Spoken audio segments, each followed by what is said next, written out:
One of the big conversations happening ahead of the medium-term budget policy statement has to do with the question of whether or not to introduce a basic income grant for all South Africans between the ages of 18 and 59 who qualify, who are eligible. And that's coming up really sharply ahead of that speech by Enoch Godongwana in Parliament. Well, the human rights organization, the Black Sash, is actually leading a picket outside Parliament, and they are calling for a permanent basic income support grant for those aged 18 to 59 years old. The picket comes just a few hours before the Finance Minister, Enoch Godongwana, delivers the medium-term budget policy statement. So for more then, I'm joined by the organization's Abigail to talk to me about what they are calling for. So Abigail, why are you picketing outside Parliament today? Do you believe this to be the moment to be seized for the introduction of a basic income grant?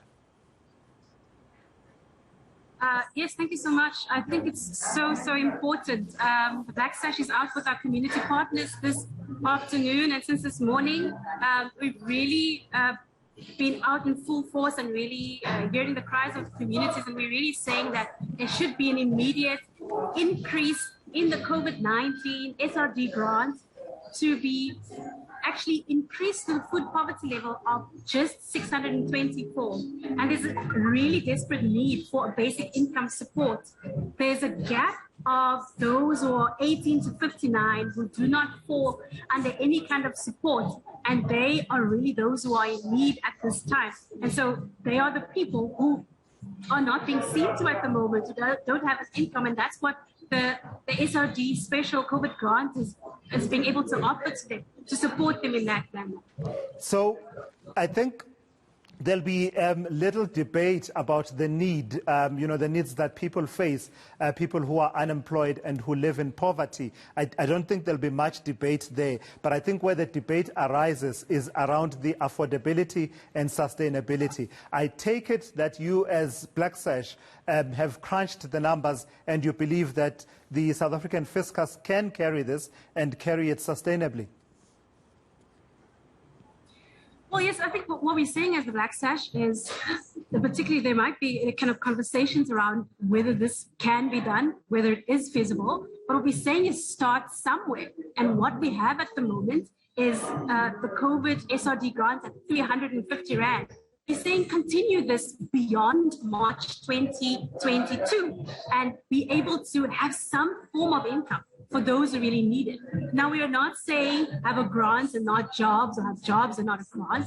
Both are equally important. Actually, South Africans are trying to find jobs, but there are millions of South Africans who cannot find jobs because the unemployment rate is so high because there are no jobs. But this has become a form of a lifeline for South Africans today who are able to receive that grant. So what we're saying is that this be raised to 624 Rand and actually be able to afford them to be able to do a little bit more, because we know life has become so much more expensive for anyone at this moment in time, because of COVID, because of job losses. All of this also been affecting all of the South Africans who are unemployed and don't have any form of income. And that's why that is so important. And of course, what we want to see ultimately is to have those who have little to no income between the ages of 18 to 59 to receive some kind of income valued at the upper bound poverty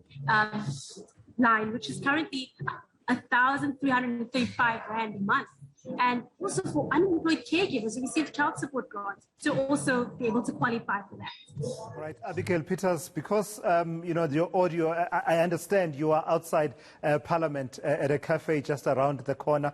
We have a bit of background noise, but I think we've gotten as much as we can in terms of the essence of your picket there and your call for the introduction of a basic income grant, which they are saying should be pegged at the minimum poverty level of around 620 thereabouts, 620 Rand per month.